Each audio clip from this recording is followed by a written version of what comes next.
Ninakaw ang lahat sa kanya. Habang siya'y nagdurugo para sa kumpanya, nagpapakasarap ang asawa niya sa kama kasama ang kabit sa mismong pamamahay niya. Wala siyang silbi, pera lang ang pakinabang natin sa baog na yan. Halakhak ng halimaw niyang biyenan, ngunit tapos na ang pagiging martir. Ang bawat luha ay gagawin niyang asido. Wawasakin niya ang imperyong ginatasan ng mga linta. Handa na ba silang tikman ang puot ng asawang nagising sa katotohanan? Wala talaga siyang silbi, Leo. Pera lang ang pakinabang natin sa baog na yan. Kaya bilisan mo na ang plano ninyo bago pa lumaki ang tiyan nitong si Clara. Siya ang magbibigay sa atin ng tunay na tagapagmana ng mga Valderrama. Ang mga salitang iyon ay tila mga punyal na walang awang tinarak sa dibdib ni Althea.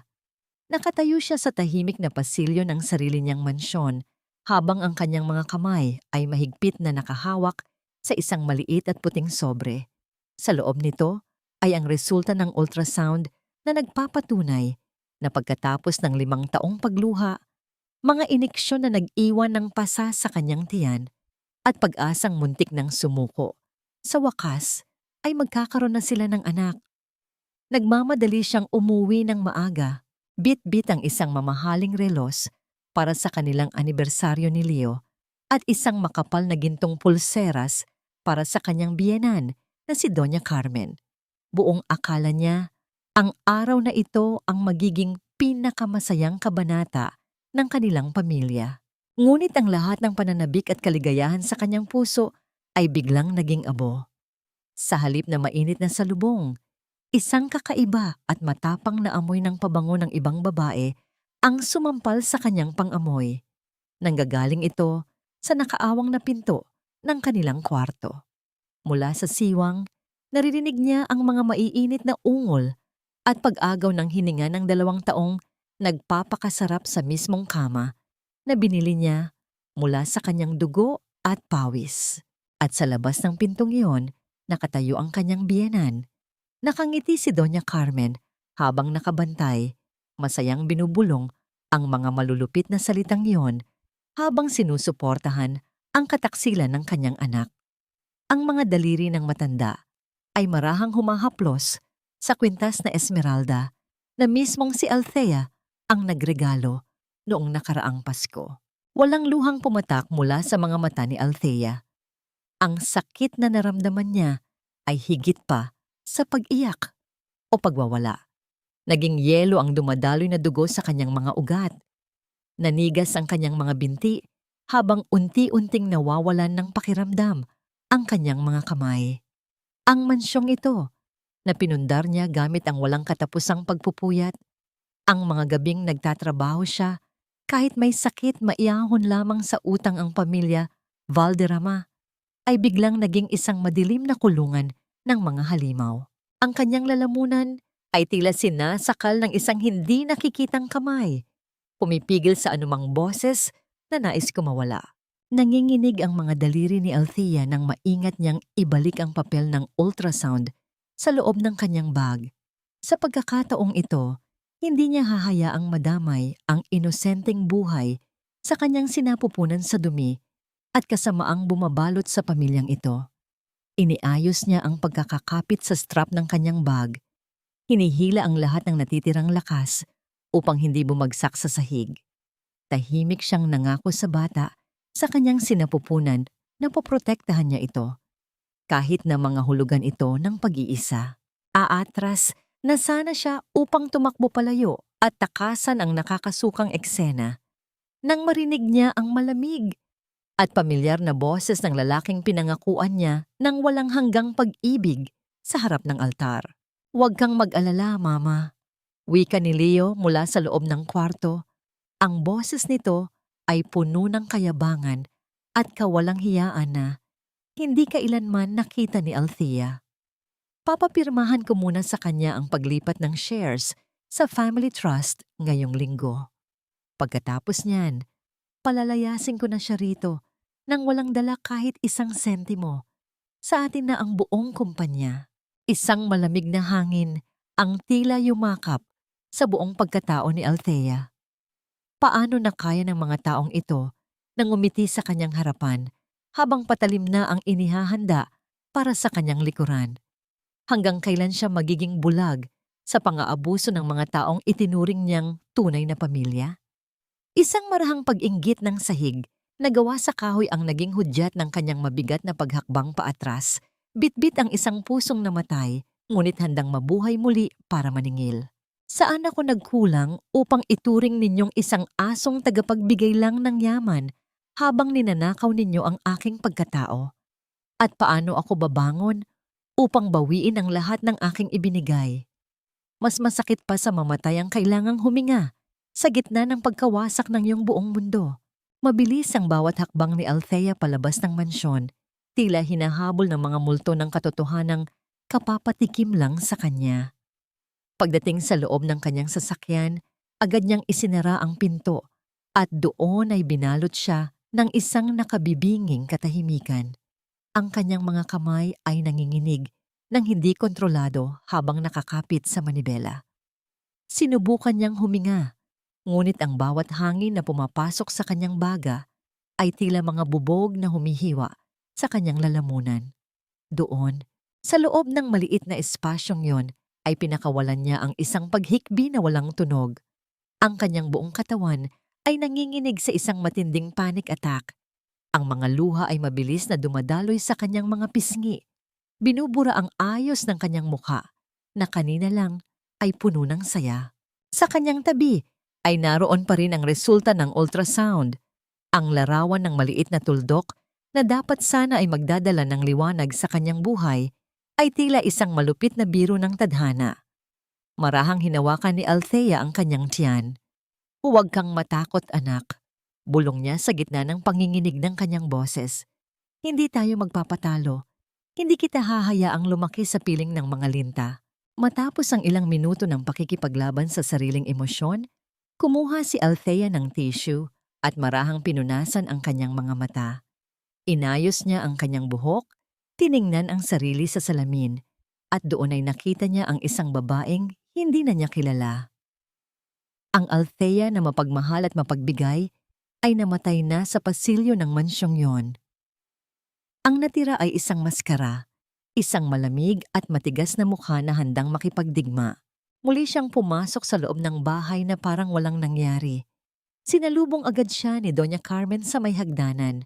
Ang mukha nito ay bakas, ang pagkukunwari ng pag-aalala. "Oh, Althea, anak, bakit ngayon ka lang? Kanina ka pa namin hinihintay ni Leo." Wika ng matanda. Ang boses ay malambing, ngunit alam ni Althea na puno ito ng kamandag. "By the way, I need to talk to you. Alam mo namang kailangan ko ng schedule para sa aking medical check-up sa St. Luke's. Ang mahal na ng mga gamot ko ngayon. Baka pwedeng makahingi ng extra para sa maintenance ko." Tiningnan ni Althea ang kanyang biyenan. Nakita niya ang kwintas na esmeralda na kumikinang sa leeg nito. "Of course, Mama. I'll write you a check later." Sagot ni Althea. Ang kanyang boses ay kalmado at walang bahid ng galit. "Huwag niyo pong tipirin ang kalusugan niyo. You deserve the best, di ba?" Eksaktong bumaba naman si Leo mula sa itaas. Maayos na ang suot at tila bagong ligo. Lumapit ito kay Althea at agad siyang naramdaman ang matapang at nakakaalibadbad na amoy ng pabango ni Clara na humahalo sa sabon ni Leo.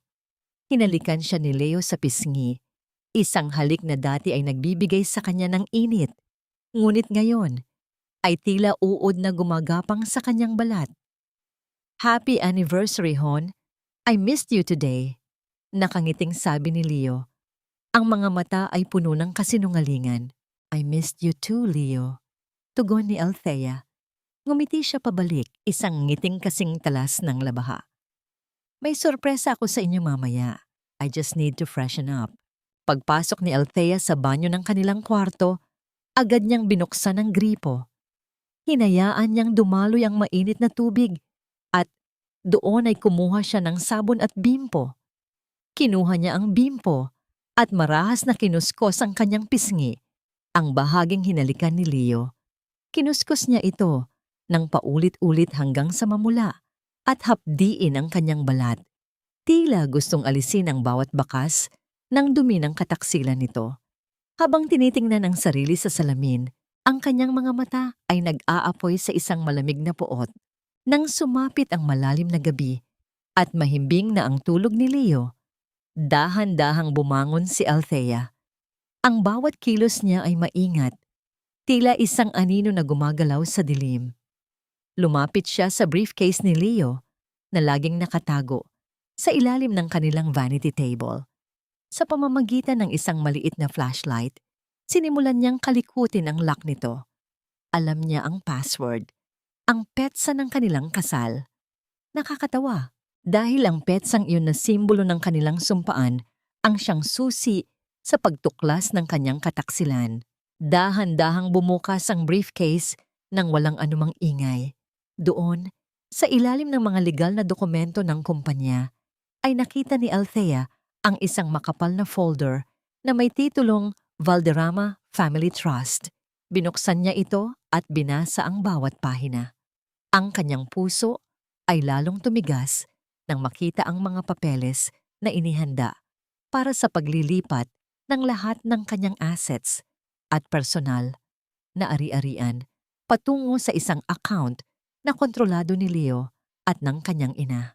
Nakita rin niya ang isang draft ng divorce petition na isasampalaban sa kanya sa oras na mapirmahan niya ang mga dokumentong ito.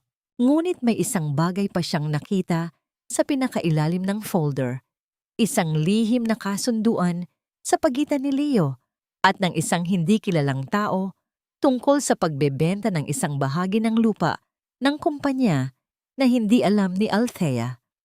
Hinawakan ni Althea ang mga dokumento. Ang lamig ng papel ay tila dumadaloy sa kanyang mga daliri. Hindi lang pala siya lolokohin sa pag-ibig, kundi balak din siyang ubusin at iwanang pulubi sa kalsada. Paano ninyo nagawang ituring akong isang basura matapos ang lahat ng ibinigay ko sa inyo? Ngunit nagkakamali kayo. Dahil bago ninyo makuha ang huling sentimo ko, sisiguraduhin kong kayo ang unang luluhod sa harapan ko. Ang opisina ni Althea ay tila isang katedral ng salamin at asero. Malamig at malawak, ngunit para sa kanya, ito na lamang ang tanging lugar kung saan siya ang may kontrol. Nakaupo siya sa kanyang malaking silya, pinagmamasdan ang mga naglalakihang gusali ng Makati mula sa kanyang bintana. Ang kanyang refleksyon sa salamin ay nagpapakita ng isang babaeng tila walang kapintasan. Ngunit sa loob ng kanyang dibdib ay may isang apoy na dahan-dahang tumutupok sa lahat ng kanyang natitirang pasensya. Ang katahimikan ng silid ay nagambala ng bumukas ang pinto nang walang anumang katok. Pumasok si Marco, ang bunsong kapatid ni Leo, na may dalang malapad ng ngiti at ang yabang na tila siya ang nagmamay-ari ng gusaling ito. Si Marco ay kilala sa kumpanya bilang isang manggaganso sa loob ng pamilya. Isang taong binigyan ni Althea ng posisyon bilang marketing director dahil lamang sa pakiusap ni Leo at sa pangungonsensya ni Doña Carmen. Ate Althea, mabuti at nandito ka. Bungad ni Marco habang basta na lamang naupo sa harap ng kanyang lamesa. Ibinagsak niya ang isang asul na folder sa ibabaw ng mga mahahalagang papeles ni Althea. I have a new proposal. Expansion project sa South. Malaki ang potential nito, ate. Kailangan ko lang ng initial budget na 10 milyong piso para sa mobilization. Alam mo naman, kailangang mabilis tayo sa market ngayon. Tiningnan ni Althea ang folder. Pagkatapos ay itinaas ang kanyang paningin kay Marco. Nakita niya ang kislap ng kasakiman sa mga mata ng kanyang bayaw. Alam ni Althea na walang proyektong mangyayari. Ang pera ay mapupunta lamang sa mga utang nito, sa sugal sa Macau, at sa marangyang pamumuhay na hindi nito kayang tustusan. Kung dati ay tatalakan niya ito at hihinga ng detalyadong report, ngayon ay tila napagod na siya sa pagtuturo sa isang taong ayaw matuto. 10 milyon, mahinang tanong ni Althea. Kinuha niya ang folder at binuklat ang mga pahinang puno ng mga pekeng datos at hindi makatotohanang mga graph. Yes, ate. Trust me on this one. Para rin naman ito sa kumpanya natin, di ba? Pangungumbinsi ni Marco na tila isang asong naghihintay ng pagkain mula sa kanyang amo.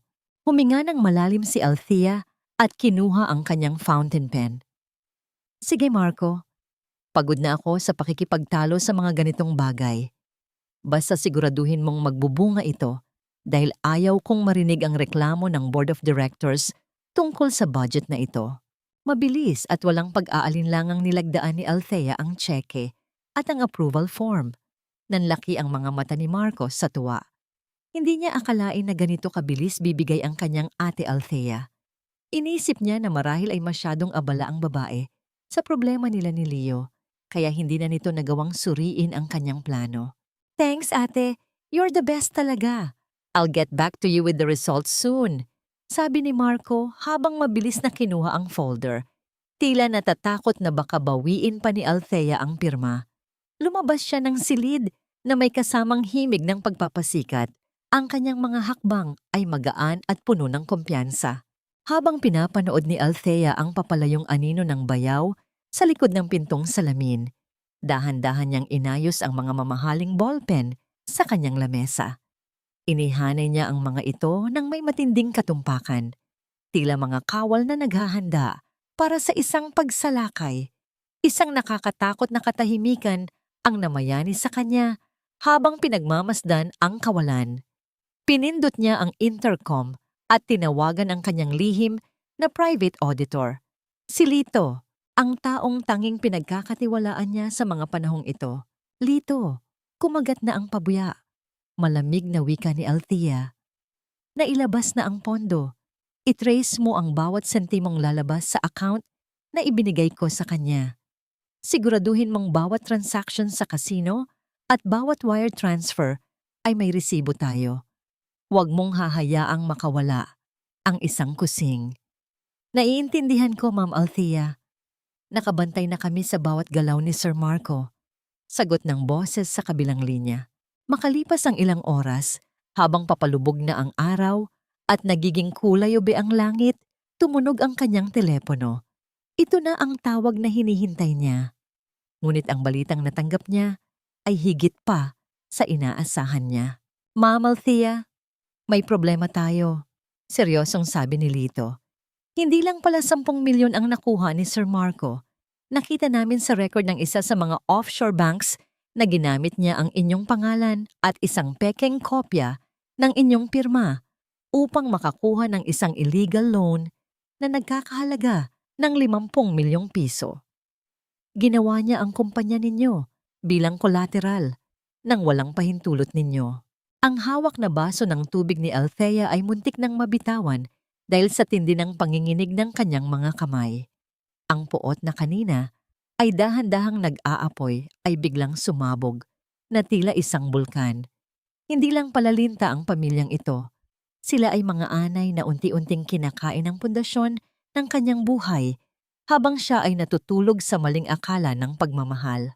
Paano ninyo nagawang itaya ang lahat ng pinaghihirapan ko para lamang sa inyong mga bisyo? Ngunit sige Marco, itaya mo ang lahat dahil sisiguraduhin kong ang huling baraha na hahawakan mo ang siyang magpapabagsak sa iyo sa kulungan. Althea, Hija, huwag ka namang masyadong nakasimangot. Bisita natin si Clara at alam mo namang malaki ang utang na loob natin sa pamilya niya sa probinsya. Ang tinig ni Doña Carmen ay tila isang malambing na kanta, ngunit para kay Althea, bawat nota nito ay puno ng lason. Nakaupo sila sa mahabang hapagkainan ng mansyon, kung saan ang mga mamahaling kubyertos ay kumikinang sa ilalim ng engranding chandelier. Ang bawat kalansing ng kutsara at tinidor sa porselanang pinggan ay nagbibigay ng isang nakakangilong tunog. Sa gitna ng tensyong tanging si Althea lamang ang nakakaalam. Sa tabi ni Leo ay nakaupo si Clara, ang babaeng nakita ni Althea sa kanilang kama na ngayon ay nagpapanggap na isang inosenteng malayong pamangkin mula sa malayo. Pasensya ka na Althea kung naging abala ako sa inyo. Wika ni Clara, ang boses nito ay may halong pabebe at pekeng hiya. Sabi kasi ni Tita Carmen, kailangan ko ng matutuluyan habang naghahanap ako ng trabaho rito sa Manila. Tumingin si Althea kay Clara. Nakita niya ang suot nitong maluwag na bestida, tila may itinatago sa ilalim nito. Isang matalim na pait ang gumapang sa lalamunan ni Althea. Habang siya ay dumanas ng hirap at sakit, para lamang magkaanak, ang babaeng ito ay narito. Bit-bit ang bunga ng kataksilan ng kanyang asawa at tinatanggap ng buong puso ng kanyang biyenan. "Huwag kang mag-alala, Clara. Malaki ang bahay na ito." Sagot ni Althea, ang kanyang boses ay nananatiling mahinahon at formal. Ngunit naisip ko, baka mas komportable ka kung may sarili kang lugar. Leo, Hon, hindi ba't may bakanteng unit tayo sa bagong condo project natin sa Makati? I think it would be better if Clara stays there. Mas malapit sa lahat ng oportunidad. Nagkatinginan sina Leo at Doña Carmen. Isang kislap ng pagkagulat na may halong tagumpay ang dumaan sa kanilang mga mata. Para sa kanila, ang mungkahi ni Althea ay isang katunayan ng kanyang pagiging tanga at madaling mauto. Iniisip nilang ibinibigay na ni Althea ang perpektong lugar para mas madaling magkita ang magkakasama nang hindi nahuhuli. "That's a great idea, Hon! Napakabait mo talaga!" Masayang tugon ni Leo, sabay haplos sa kamay ni Althea. "Siguradong magugustuhan yon ni Clara. Right, Mama?" "Oo naman. Sabi ko na nga ba, Althea, napakamaunawain mong asawa at manugang." Dagdag ni Doña Carmen habang humihigop ng mamahaling wine. "Kaysa naman dito siya sa bahay, baka mas stress ka pa dahil alam mo na, wala ka pa ring anak hanggang ngayon. At least si Clara, bata pa at masigla, baka swertihin tayo at magkaroon na ng ingay ng bata sa pamilyang ito." Ang insulto ay direkta at malupit. Tila isang sampal na idinaan sa pagbibiro. Pinanood ni Althea kung paano asikasuhin ni Doña Carmen si Clara. Nilalagyan ng masasarap na ulam ang pinggan nito habang siya ay tila hangin lamang na nagbabayad ng lahat ng pagkain sa mesa. Sa ilalim ng hapag, dahan-dahang hinaplos ni Althea ang kanyang sariling tiyan. Ang sikretong itinatago niya ay ang kanyang tanging sandata at lakas. Hindi niya hahayaang madungisan ng kanilang masasamang dila ang anak na pinapangarap niya. "Sige! Bukas na bukas din ay ipapaayos ko ang mga papeles para sa kondo." Pagpapatuloy ni Althea, habang ang isang lihim na ngisi ay sumisilip sa gilid ng kanyang labi. "Gusto ko ay maging maayos ang pananatili mo roon, Clara. I want you to feel watched over." Pagkatapos ng hapunan, nagkunwari si Althea na pagod at maagang pumasok sa kanyang silid. Nang marinig niyang sarado na ang pinto ng kwarto ni Doña Carmen, at abala si Leo sa pakikipag-usap sa telepono sa balkonahe, kinuha ni Althea ang kanyang iPad. Binuksan niya ang isang application na tanging siya lang ang may alam. Ang screen ay nahati sa 4 na anggulo. Ito ang mga hidden camera na ipinalagay niya sa condo unit bago pa man niya ito ialok. Dahil siya ang CEO ng kumpanya na nagtayo ng gusali, madali para sa kanya ang magpalagay ng pinaka-advanced na surveillance system sa ilalim ng pangalan ng security testing. Nakita niya sa screen ang pagpasok ni Leo at Clara. Sa nasabing unit makalipas ang 1 oras, akala nila ay ligtas na sila. Nakita ni Althea kung paano magyakapan ang dalawa at narinig niya ang bawat salitang lumalabas sa kanilang mga bibig. Ang tanga talaga ni Althea, Leo. Halakak ni Clara habang nililibot ang marangyang kondo. Ibinigay pa niya sa atin ang sarili nating pugad. Hindi niya alam. Dito natin bubuuin ang pamilyang hindi niya kayang ibigay sa'yo. "Hayaan mo lang siya, Clara," sagot ni Leo, habang hinahalikan ng leeg ng babae. "Kaunting tiis na lang. Kapag napirmahan na niya ang family trust, itatapon ko na siya na parang basurang walang pakinabang. Ang kumpanya, ang perang ito, lahat ay magiging para sa ating dalawa at sa magiging anak natin." Pinanood sila ni Althea ng walang anumang emosyon sa kanyang mukha. Ang bawat tawa nila ay tila mga pako na ibinabaon niya sa sarili niyang krus. Ngunit sa bawat pako, ang kanyang determinasyon ay lalong tumitibay. Hindi alam ni Clara na ang bawat galaw niya, bawat sulyap ng kasakiman, ay nakarecord at magiging ebidensya sa kanyang sariling pagbagsak. Bakit tila mas malakas ang tawa ng mga taong nagnanakaw ng kaligayahan ng iba? Marahil dahil hindi nila alam na sa bawat halakhak, unti-unting bumibigay ang lupa sa kanilang kinatatayuan. Hon, kailangan mo nang pirmahan ito. Ayaw ko lang na masyado kang napapagod sa pag-iisip ng mga legal na aspeto ng kumpanya. Hayaan mong ang family trust ang mag-alaga sa atin. Ang boses ni Leo ay tila isang malambing na bulong, ngunit para kay Althea, bawat salita nito ay tila dulas ng ahas sa damuhan. Umagang-umaga ay dinalhan siya ni Leo ng kape sa kama, isang bihirang tagpo na dati ay nagpapangiti sa kanya, ngunit ngayon ay nagpapaalala lamang ng kanyang katangahan. Inilapag ni Leo ang family trust papers sa kanyang kandungan, kasabay ng isang panulat na tila nag-aanyaya sa kanyang sariling kamatayan. Tumingin si Althea sa mga dokumento. Alam niya ang bawat titik at kwit nito dahil kagabi lang ay sinuri na ito ng kanyang pinagkakatiwalaang abogado. Sigurado ka ba rito, Leo? Malaking bahagi ng pinaghirapan ko ang nakataya rito. Mahinang wika ni Althea. Pilit na pinatatalim ang acting ng isang asawang nag-aalinlangan, ngunit handang magtiwala.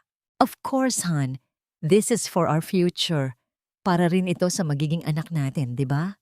Trust me, mababawasan ang stress mo sa office. Sagot ni Leo habang hinahaplos ang kanyang balikat.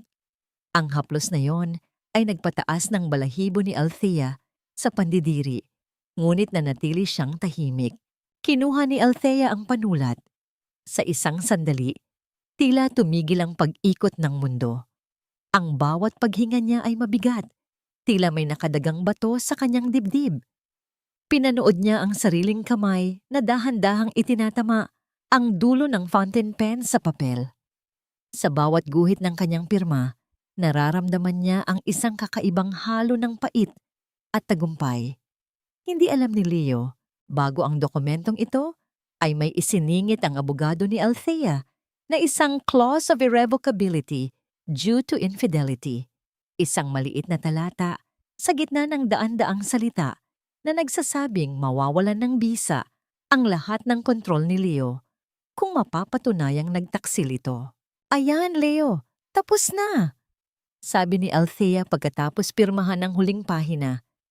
Inabot niya ang mga papeles nang may pekeng luha sa kanyang mga mata. Sana ay tama ang desisyon kong ito. Agad na kinuha ni Leo ang mga papeles. Ang kanyang mga mata ay nagningning sa tagumpay na hindi na niya nagawang itago. Salamat, Hon. Hindi mo pagsisihan ito. I'll take care of everything. Mabilis itong lumabas ng kwarto. Halos hindi na nagawang magpaalam ng maayos dahil sa pagmamadaling maipakita ang dokumento kay Doña Carmen at Marco. Naiwang mag-isa si Althea sa loob ng silid. Ang kanyang kama, na dati ay simbolo ng pag-ibig, ay tila naging isang isla ng kalungkutan. Marahan niyang hinawakan ang kanyang tiyan. Ang bawat tibok ng puso niya ay tila isang babala. Kaunting tiis na lang, anak. Malapit na tayong lumaya sa mga buwayang ito, bulong niya sa hangin. Samantala, sa kabilang bahagi ng lungsod, nagdiriwang sina Leo at Marco sa isang marangyang restaurant. Inilatag nila ang mga papeles sa mesa na parang isang napanalunang premyo sa loterya. Hawak na natin siya, kuya, halakhak ni Marco habang nilalagok ang kanyang mamahaling alak. Dahil sa family trust na ito, pwede ko nang gamitin ang line of credit ng kumpanya para mabayaran ang utang ko sa Macau.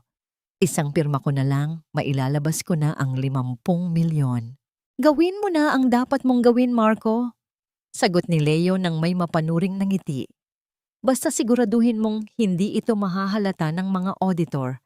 Si Althea, hayaan mo siya. Akala niya ay binabawasan ko ang stress niya. Hindi niya alam na binabawasan ko na ang buhay niya sa kumpanya. Mabilis na kumilos si Marco. Gamit ang kapangyarihang ibinigay niyang bagong dokumento, agad siyang nag-utos ng isang wire transfer patungo sa isang dummy account sa Macau. Ang pakiramdam ng kapangyarihan ay tila isang droga na lalong nagpalakas ng kanyang loob. Inakala nilang nakuha na nila ang susi ng kaharian. Hindi nila alam na ang susing iyon ay may nakakabit na kadena na hihila sa kanila pababa sa bangin. Ngunit ang saya ay biglang naputol. Habang nagpaplano ng kanilang susunod na gastusin, biglang tumunog ang telepono ni Leo. Mula ito sa kanyang personal bank manager. "Hello? Bakit napatawag ka?" tanong ni Leo. Ang boses ay puno pa rin ng kumpiyansa.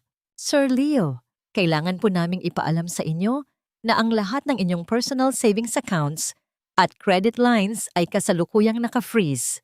Wika ng boses sa kabilang linya. "May natanggap po kaming notice of investigation mula sa Anti-Money Laundering Council kaugnay ng mga kahina-hinalang wire transfers mula sa kumpanya ni Ma'am Althea patungo sa inyong account." Nanigas si Leo sa kanyang kinauupuan. Ang baso ng alak sa kanyang kamay ay muntik ng mabitawan habang ang malamig na pawis ay nagsimulang mamuo sa kanyang noo. "Ano? Anong freeze? Wala kaming ginagawang masama. Baka nagkakamali kayo." "Hindi po, sir. Ang utos ay direkta mula sa central office. Pati po ang account ni Sir Marco ay apektado." Dagdag ng manager bago maputol ang linya. Nagkatinginan ng magkapatid. Ang tagumpay na kanina ay ipinagdiriwang nila ay biglang napalitan ng isang nakakabulag na takot.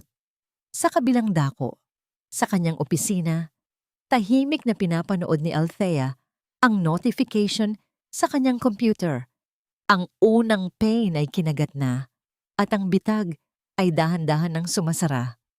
Hanggang kailan kayo magsasaya sa perang hindi sa inyo bago ninyo mapagtanto na ang bawat sentimong ninakaw ninyo ay may katumbas na rehas? Isang linggo na lang, Clara. Pagkatapos niyang mailipat ang huling piraso ng kumpanya sa Family Trust, itatapon na natin ang baog na yan sa kalsada. Hahayaan ko siyang mabulok sa hirap habang tayo ay nagpapakasasa sa yaman niya.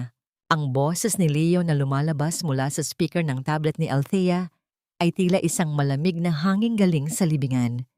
Sa madilim na silid ng kanyang opisina, tanging ang liwanag mula sa screen ang nagbibigay ng anyo sa kanyang mukha. Pinapanood niya ang footage mula sa condo unit. Nakita niya si Leo na nakayakap kay Clara habang nagtatawanan sila sa plano nilang pagwasak sa kanya. Bawat halakhak nila ay tila isang latay sa kanyang puso, isang paalala na ang 5 taon ng kanyang buhay ay itinapon niya sa isang taong walang kaluluwa. Sa gitna ng panunood, biglang nakaramdam si Althea ng isang matalim at tila nanunuot na kirot sa kanyang puson. Napahawak siya sa gilid ng kanyang lamesa, ang kanyang mga kuko ay bumaon sa matigas na kahoy habang pilit niyang nilalabanan ang hapdi. "Huwag ngayon. Anak, huwag ngayon," bulong niya sa sarili. Ang kanyang boses ay nanginginig sa takot. Ang stress, ang puyat, at ang bigat ng emosyong dinadala niya ay nagsisimula ng maningil sa kanyang katawan. Hindi siya pwedeng sumuko. Hindi siya pwedeng magpakita ng kahinaan. Ngunit ang sakit ay lalong tumitindi. Tila may humihila sa kanyang katinoan. Sa gitna ng kadiliman ng opisina, naramdaman ni Althea ang malamig na pawis na namumuo sa kanyang noo habang ang kanyang paningin ay nagsisimulang lumabo. Dahan-dahan siyang tumayo at lumabas ng opisina. Iniiwasan ang anumang pansin ng mga security guard. Nagmaneho siya patungo sa isang maliit at lihim na klinika sa labas ng lungsod. Isang lugar kung saan walang makakakilala sa kanya. Kung saan ang pangalang Althea Valderrama ay hindi isang makapangyarihang CEO, kundi isang ina lamang na natatakot para sa kanyang anak. Sa loob ng tahimik na waiting room, habang naghihintay ng kanyang turno, napatingin si Althea sa isang poster ng isang masayang pamilya. Isang mapait na ngiti ang sumilay sa kanyang mga labi. Dati, iyan ang pangarap niya. Ngunit ngayon, ang tanging pangarap niya ay ang kaligtasan ng batang nasa loob niya. Nang pumasok siya sa silid ng doktor, ang tanging maririnig ay ang mahinang tunog ng aircon na tila sumasabay sa kanyang mabilis na tibok ng puso. Inihiga niya ang kanyang sarili sa malamig na kama at hinayaan ng doktor na suriin siya. Sa gitna ng katahimikan, isang mahinang himig ang lumabas sa kanyang mga labi. Isang oyayi o lalabay na dati ay kinakanta ng kanyang ina sa kanya. Ito ang kanyang paraan upang kumapit sa pag-asa, upang sabihin sa kanyang anak na hinding-hindi siya bibitiw. Kailangan mong mag-ingat, Althea. Masyadong mataas ang iyong blood pressure dahil sa stress. Isang maling galaw at maaari mong mawala ang sanggol. Babala ng doktor habang tinitingnan ang monitor. May nakikita kaming kakaibang anino sa paligid ng matris. Kailangan nating bantayan ito ng maigi. Ang babalang iyon ay tila isang bulyaw sa kanyang pandinig. Paglabas niya ng klinika, dala ang mga bagong gamot at ang bigat ng babala ng doktor. Nakatanggap siya ng email mula sa kanyang auditor. Naroon ang huling piraso ng ebidensya, ang mga dokumentong nagpapatunay na hindi lang nagnakaw si Marco, kundi gumamit din ito ng pondo ng kumpanya para bayaran ang mga personal na luho ni Doña Carmen sa ibang bansa. Kinabukasan, pumasok si Althea sa opisina na tila walang anumang nangyari kagabi. Ngunit hindi pa siya nakakaupo sa kanyang silya nang ang pinto ay marahas na bumukas. Ang tunog ng pagtama ng pinto sa dingding ay yumanig sa buong silid. Pumasok si Doña Carmen. Ang mukha ay tila sa isang demonyo. Ang mga mata ay nanlilisik sa galit. Althea, anong kahangalan nito? Bakit na-decline ang credit card ni Marco sa airport? At bakit ang account ko ay hindi ko mabuksan? Sigaw ng matanda habang dinuduro si Althea. Akala mo ba ay makakatakas ka sa amin? Ibinigay ko ang anak ko sa iyo at ito ang igaganti mo sa amin. Tumingin si Althea sa kanyang biyenan. Ang kanyang muka ay kasing lamig ng marmol. Walang takot, walang kaba. Ngunit sa ilalim ng kanyang lamesa, ang kanyang mga kamay ay mahigpit na nakakapit sa kanyang tiyan. Nararamdaman ang bawat pintig ng panganib. Bakit tila ang mga taong kumuha na ng lahat sa iyo ang siya pang may ganang magalit kapag sinimulan mo ng bawiin ang iyong sarili? Huwag mong kalilimutan na kung hindi dahil sa pamilya Valderrama, wala ka sa kinalalagyan mo ngayon. Isang hamak na ligaw na damo ka lang na pinatira namin sa aming hardin. At ngayon, may gana ka ng taga-taga ang mga ugat namin. Ang boses ni Doña Carmen ay parang matalas na kuko na kumakalo sa makinis na salamin ng opisina ni Althea. Ang matanda ay tila isang nagpupuyos na bulkan. Ang kanyang mga mamahaling hiya sa leeg at daliri ay sumasabay sa panginginig ng kanyang katawan sa tindi ng galit. Sinubukan niyang gamitin ang pinakamabisang sandata na alam niya, ang pagpaparamdam ng utang na loob. Ang gaslighting na ito ang nagpapiit kay Althea sa loob ng maraming taon, ang paulit-ulit na pagpapaalala na siya ay swerte dahil tinanggap siya ng kanilang pamilya sa kabila ng kanyang simpleng pinagmulan. Nanatiling nakaupo si Althea sa kanyang marangyang silya. Sa ilalim ng kanyang lamesa, ang kanyang mga binti ay dahan-dahang pinagkrus habang ang kanyang isang kamay ay nananatiling nakapatong sa kanyang tiyan, ang kanyang lihim na lakas. Tiningnan niya ang kanyang biyenan nang may malamig na pagtitig. Ang mga mata niya ay tila dalawang lawan ng yelo na hindi natitinag ng anumang bagyo. Mama, ang sistema ng kumpanya ay hindi kumikilala sa utang na loob. Ang audit protocols ay automatikong gumagana kapag may nakikitang kahina-hinalang paglabas ng pondo. Payapang paliwanag ni Althea, ang boses niya ay walang bahid ng galit na lalong nagpaasarsar sa matanda. Hindi ako ang nag-freeze ng accounts. Ang inyong sariling mga aksyon ang gumawa niyan. Lapastangan. Tila isang matinis na tili ang kumawala sa lalamunan ni Doña Carmen. Hindi na niya napigilan ang kanyang sarili. Itinaas niya ang kanyang kanang kamay, ang kanyang mga palad ay nakabukas at handang humalik sa pisngi ni Althea upang ipakita kung sino ang may kapangyarihan. Ngunit bago pa man dumapo ang palad ng matanda, isang mabilis na paggalaw ang nangyari. Sinalo ni Althea ang braso ni Doña Carmen sa kalagitnaan ng hangin.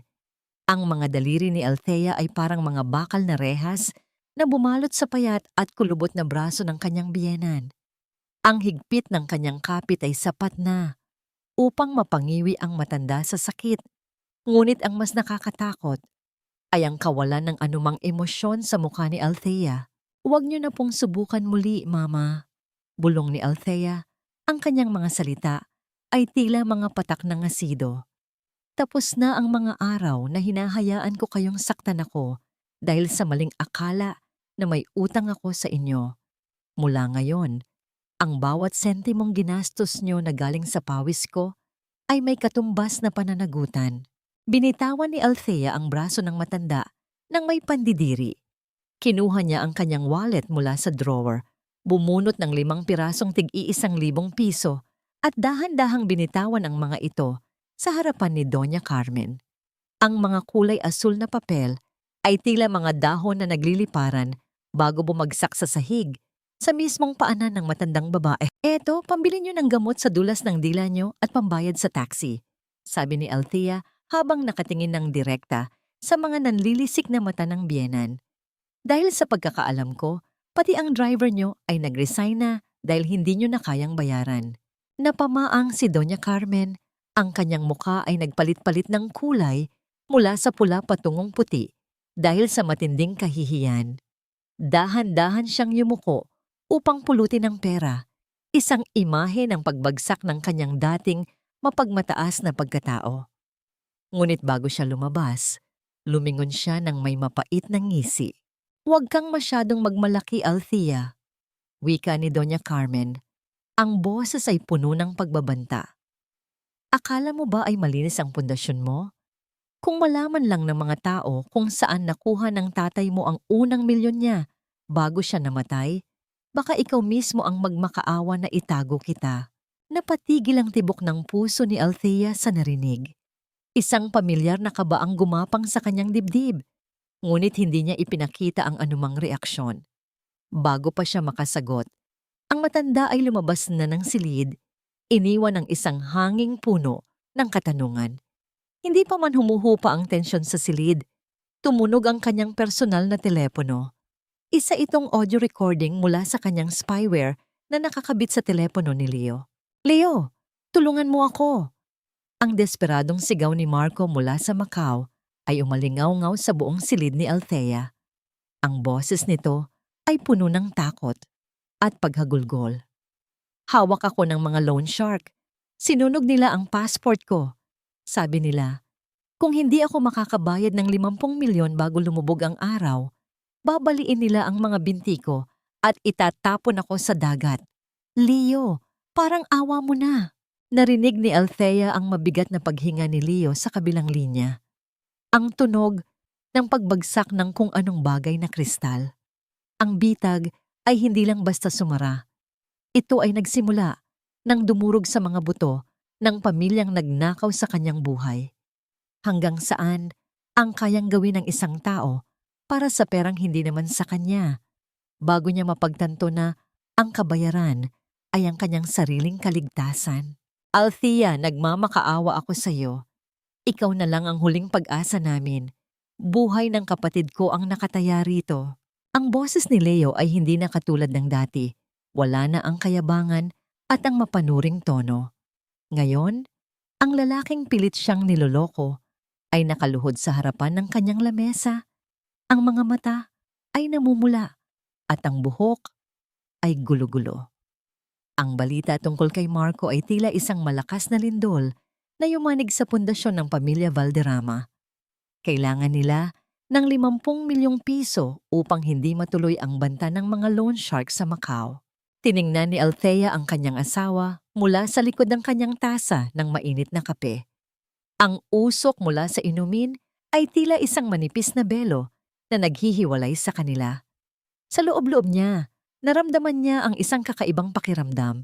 Hindi galit, kundi isang malamig na kasiyahan na makita ang taong nagtraidor sa kanya na nagmamakaawa para sa kanyang tulong. 50 milyon, Leo. Alam mo namang hindi ganoon kadaling maglabas ng ganoong kalaking halaga sa kumpanya ng walang sapat na dahilan. Mahinang sagot ni Althea habang ang kanyang mga daliri ay marahang humahaplos sa gilid ng tasa. Anong sasabihin ko sa board na binabayaran natin ang utang sa sugal ng iyong kapatid? Gawin mo ang lahat, Althea. Isanla mo ang mga properties natin o gamitin mo ang line of credit ko. Basta iligtas mo lang si Marco. Desperadong sigaw ni Leo. Sige, Leo. Gagawin ko ito dahil pamilya pa rin tayo. Wika ni Althea. Ang kanyang boses ay puno ng pekeng awa na tila isang matamis na kending may lason sa loob. Pero sa isang kondisyon, hindi pwedeng kumpanya lang ang sumugal. Kailangan mong gamitin ang iyong mga personal na ari-arian, ang mga lupang minana mo, at ang iyong share sa family trust bilang collateral. Kung sakaling hindi mabayaran ng kumpanya ang perang ito, ang mga ari-ariang yon ang magsisilbing pambayad. Isang legal na garantiya lamang para protektahan ang mga investors. Dahil sa tindi ng kaba at pagmamadali, hindi na nag-isip si Leo. Agad niyang nilagdaan ang mga dokumentong inihanda ni Althea. Hindi niya napansin ang maliliit na letra sa ibaba na nagsasabing ang lahat ng kanyang pirma ay nangangahulugan ng pagsuko ng kanyang karapatan sa anumang assets ng kumpanya sa oras na mapatunayan ang anumang anomalya. Nailabas ang pera. Ang 50 milyon ay mabilis na naipadala sa Macau at makalipas ang 2 araw, nakatanggap sila ng balita na ligtas na si Marco at kasalukuyang idinideport pabalik ng Maynila. Sa hapon ng pagdating ni Marco, nagtungo si Doña Carmen sa airport. Bit-bit ang kanyang pinakamahal na Hermes bag at nakasuot ng makapal na shades. Plano niyang yakapin ang kanyang paboritong anak at ipamukha sa lahat na sila ay hindi matitinag. Ngunit bago pa man makalabas si Marco sa arrival gate, ang katahimikan ng paliparan ay nabasag ng mabibigat na hakbang ng mga lalaking nakauniporme. 4 na pulis ang humarang kay Marco. Sa harap ng maraming tao, sa gitna ng mga flash ng kamera ng mga reporter na tila naghihintay sa sandaling iyon, ay pinusasan ang bayaw ni Althea. Ang tunog ng paglock ng bakal sa mga kamay ni Marco ay tila isang hatol ng kamatayan para sa dangal ng mga Valderrama. Sir, inaresto po kayo dahil sa kasong qualified theft, estafa, at corporate fraud na isinampa ng kumpanya ni Ma'am Althea Valderrama. Mariing wika ng opisyal. Hindi maaari! Althea, anong ginawa mo? Sigaw ni Doña Carmen habang pilit na humahabol sa mga pulis na kinaladkad ang kanyang anak. Ngunit walang nakinig sa kanya.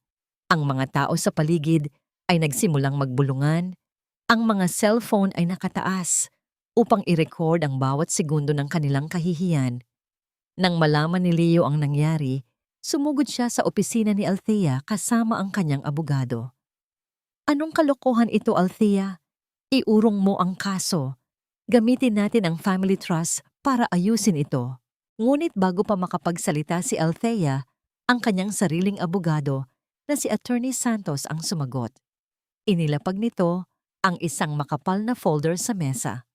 Sir Leo, ikinalulungkot kong sabihin na ang family trust na pinirmahan ninyo ay nakadesenyo lamang upang protektahan ang obligasyon o utang ng pamilya, hindi ang kanilang mga ari-arian. At dahil sa pinirmahan ninyong collateral agreement noong isang araw, ang lahat ng inyong personal na yaman ay kasalukuyan ng nasa ilalim ng kontrol ng kumpanya dahil sa pinsalang idinulot ni Sir Marco. Wala na kayong access sa kahit anong pondo. Nanigas si Leo. Ang kanyang mundo ay tila biglang gumuho. Iniiwan siyang nakatayo sa gitna ng mga guho ng kanyang sariling kasakiman. Sa gitna ng kaguluhang ito, nanatiling tahimik si Althea. Nakasandal siya sa kanyang silya, marahang humihigop ng kanyang paboritong black coffee.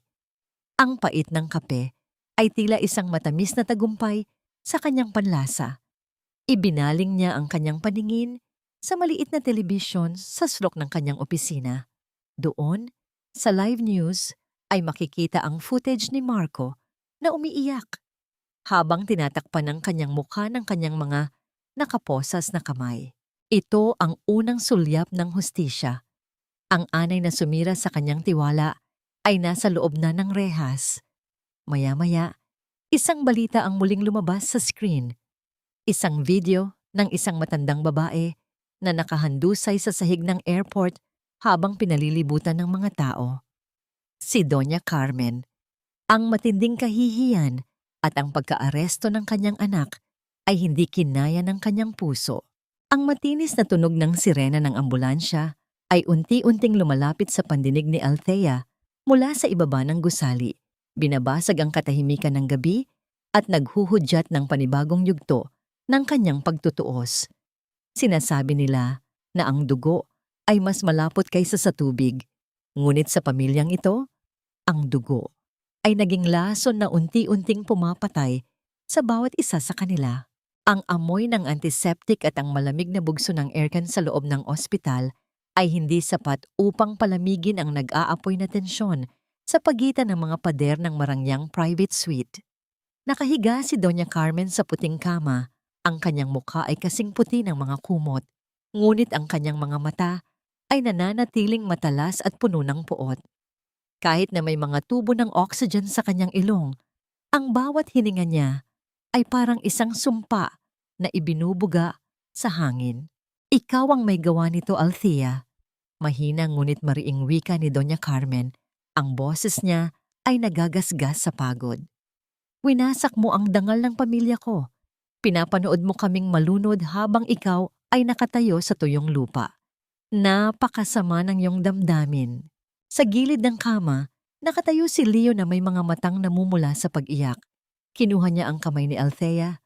Ang kanyang pagkakahawak ay tila isang pagmamakaawa na may halong paninisi.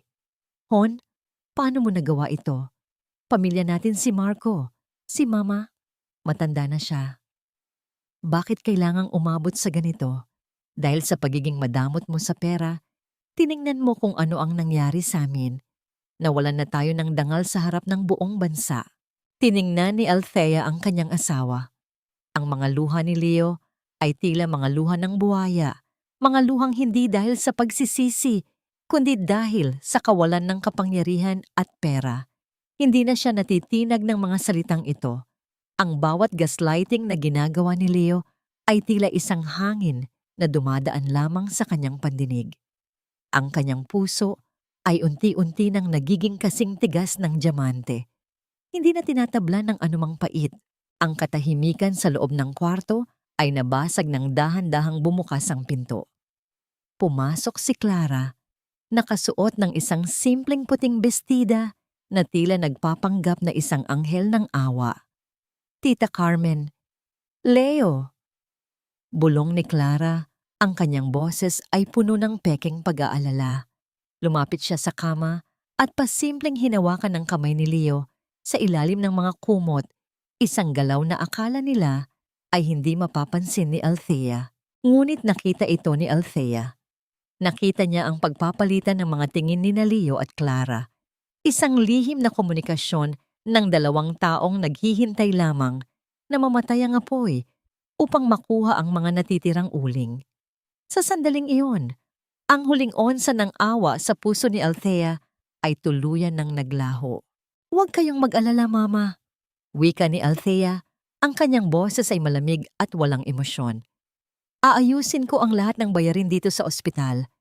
Gusto kong makuha niyo ang pinakamagandang serbisyo. Pagkatapos ng lahat, kailangan niyo ng lakas para sa mga susunod na araw." Ngumiti si Althea ng bahagya, isang ngangiting hindi umabot sa kanyang mga mata. Yumuko si Clara upang kunin ang kanyang bag, ngunit sa kanyang pagmamadali ay nalaglag ang kanyang mamahaling panyo sa sahig sa mismong harapan ni Althea. Isang panyong may borda ng inisyal na LV, isang regalo mula kay Leo. Dahan-dahang humakbang si Althea. Sa halip na pulutin ito, itinama niya ang kanyang matulis na takong sa gitna ng panyo. Diniinan niya ang kanyang pagkakatapak, naramdaman ang paglubog ng tela sa matigas na sahig ng ospital bago siya nagpatuloy sa paglakad palayo. Hindi siya lumingon, ngunit naramdaman niya ang pagkagulat at takot sa mga mata ni Clara. Pagkalabas ni Althea ng suite, huminto siya sa dulo ng pasilyo at lumingon sa pintuan. Nakita niya si Clara na nakatayo sa tapat ng bintana, mabilis na nagtitipa sa kanyang telepono. Isang notification ang lumabas sa device ni Althea, ang interceptor ng mga mensahe ni Clara. Isang text mula sa isang unknown number ang nabasa niya. Patay na ba ang matanda? Kailangan na nating ilipat ang huling pondo bago pa tayo maunahan ng asawa niya. Isang mapait na halakhak ang muntik nang kumawala sa mga labi ni Althea. Ang mga linta ay nagsisimula na ring magkainan sa isa't isa dahil sa gutom at takot. Nagmaneho si Althea pabalik sa kanilang bahay. Ang isip niya ay puno ng mga susunod na hakbang. Ngunit pagpasok niya sa pintuan ng mansyon, hindi ang katahimikan ng gabi ang sumalubong sa kanya. Isang lalaking nakabarong ang naghihintay sa kanya sa sala. May hawak na isang puting sobre. "Ma'am Althea Valderrama?" Tanong ng lalaki. "Ako po ay isang process server. Mayroon po akong subpoena para sa inyo. Isang petisyon na isinampa ni Sir Leo Valderrama kaugnay ng inyong mental capacity. Kinakasuhan po kayo ng pagiging mentally unstable upang pamahalaan ang inyong sariling kumpanya at ari-arian." Ang puting sobre ay tila isang malamig na kamay na humawak sa leeg ni Althea. Hindi niya akalain na hanggang dito ay kayang bumaba ni Leo ang gamitin ang kanyang katinuan bilang armas upang agawin ang lahat ng pinaghirapan niya. Tumingin si Althea sa sobre. Pagkatapos ay sa lalaking nag-abot nito. Ang kanyang puso ay bumilis ang tibok, ngunit hindi dahil sa takot. Ito ay dahil sa galit na tila isang dambuhalang alon na handang lumunod sa sinumang haharang sa kanyang daan. Ang puting sobre sa kanyang kamay ay hindi lamang isang legal na dokumento. Ito ay ang huling pako sa kabaong ng kanyang pagtitimpi. Habang tinitingnan ni Althea ang pangalan ni Leo sa petisyon, isang malamig na ngiti ang sumilay sa kanyang mga labi. Isang ngiti na puno ng pait, ngunit mas matalim pa sa anumang talim ng kutsilyo. Akala ni Leo ay mapapatumba niya si Althea sa pamamagitan ng pagdududa sa kanyang katinuan. Hindi niya alam na sa bawat kasinungalingang isinusulat niya, lalong nagiging malinaw ang landas ni Althea patungo sa kanyang kalayaan. Sa loob ng kanyang silid, sinimulan ni Althea ang isang tahimik na rito ng pagpapaalam. Dahan-dahan niyang inimpake ang kanyang mga mahahalagang gamit. Hindi ang mga mamahaling alahas o mga damit na galing sa pera ng kumpanya, kundi ang mga alaala ng kanyang sariling pagsisikap. Kinuha niya ang mga dokumento ng kanyang mga offshore accounts na lihim niyang inayos kasama ang kanyang dating mentor. Ang bawat piraso ng papel ay tila isang sandata na maingat niyang inilalagay sa kanyang baluti. Sa bawat pagtiklop niya ng kanyang mga damit, nararamdaman niya ang pagtanggal ng mga kadenang matagal na gumapos sa kanyang pagkatao bilang isang asawang sunod-sunuran. Isang tawag ang bumasag sa katahimikan ng gabi. Ito ay si Leo. Ang boses nito ay puno ng pekeng kagalakan at labis na kumpiyansa. "Hon, huwag kang magagalit sa subpena. Para rin yun sa'yo. Para makapahinga ka na. Nga pala, nag-organisa ako ng isang malaking salo-salo bukas sa Grand Ballroom ng hotel. Ipagdiriwang natin ang paggaling ni Mama at ang opisyal na pag-takeover ko sa kumpanya para hindi ka na ma-stress. Magsuot ka ng maganda, ha? Gusto kong makita ng lahat kung gaano tayo katatag." Alam ni Althea kung saan nakuha ni Leo ang pondo para sa engranding party na ito. Ito ay mula sa mga nautang na pera na ang kumpanya pa rin ang collateral. Hinayaan niya ito. Hinayaan niyang humukay si Leo ng sarili nitong libingan habang may hawak na baso ng champagne. "Sige Leo, darating ako. Sisiguraduhin kong magiging hindi malilimutan ang gabi na yan para sa ating lahat." Sagot ni Althea, ang kanyang boses ay malambing ngunit may dalang pahiwatig ng darating na unos. Kinabukasan, ang mansyon ay binalot ng isang kakaibang katahimikan bago ang gulo. Maingat na inilagay ni Althea ang isang maliit na itim na USB sa loob ng kanyang clutch bag. Ito ang naglalaman ng lahat ng ebidensya, ang mga video mula sa kondo, ang mga audit reports ng pagnanakaw ni Marco, at ang mga patunay ng pakikipagsabuatan ni Doña Carmen. Ito ang magiging huling hatol na ipapataw niya sa harap ng pinakamataas na lipunan ng Maynila. Tumayo si Althea sa harap ng malaking salamin. Isinuot niya ang isang matingkad na pulang bestida, isang kulay na laging ipinagbabawal ni Leo dahil masyado raw itong palaban at hindi kagalang-galang para sa isang asawa. Ngunit ngayon, ang pulang kulay na yon ang nagsisilbing kanyang dugo, ang kanyang apoy, at ang kanyang kapangyarihan. Kinuha niya ang kanyang lipstick at maingat na pinahiran ang kanyang mga labi ng kulay ng tagumpay. Ang bawat guhit ng kulay sa kanyang muka ay tila isang pagdedeklara ng digmaan. Sa ilalim ng kanyang bestida, naramdaman niya ang marahang sipa mula sa kanyang sinapupunan. Isang luhang hindi na napigilan ang pumatak mula sa kanyang mata, ngunit agad niya itong pinunasan. Huwag kang mag-alala, anak. Pagkatapos ng gabing ito, wala nang makakasakit sa atin. Malaya na tayo. Bulong niya sa sarili habang pilit na pinapatatag ang kanyang kalooban. Dumating ang oras ng pagtitipon. Ang grand ballroom ay nagniningning sa ilalim ng mga kristal na chandelier, puno ng mga makapangyarihang negosyante, mga politiko, at mga tsismosa ng alta sosyedad. Naroon si Leo, nakasuot ng mamahaling tuksido, tila isang hari na naghihintay sa kanyang korona. Kasama niya si Doña Carmen na nakaupo sa isang silya na parang isang reyna, habang si Clara ay nakatayo sa isang sulok, nakasuot din ng magara, ngunit hindi maitago ang kaba sa kanyang mga mata. Nang pumasok si Althea sa ballroom, ang lahat ng mata ay lumingon sa kanya.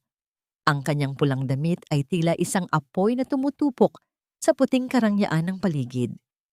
Ang kanyang paglalakad ay puno ng kumpiyansa. Ang bawat hakbang ay may dalang bigat ng hustisya. Napansin ni Leo ang kanyang pagdating at agad na umakyat sa entablado. Ang kanyang muka ay puno ng isang nakakasulasok na tagumpay. "Ladies and gentlemen, may I have your attention please?"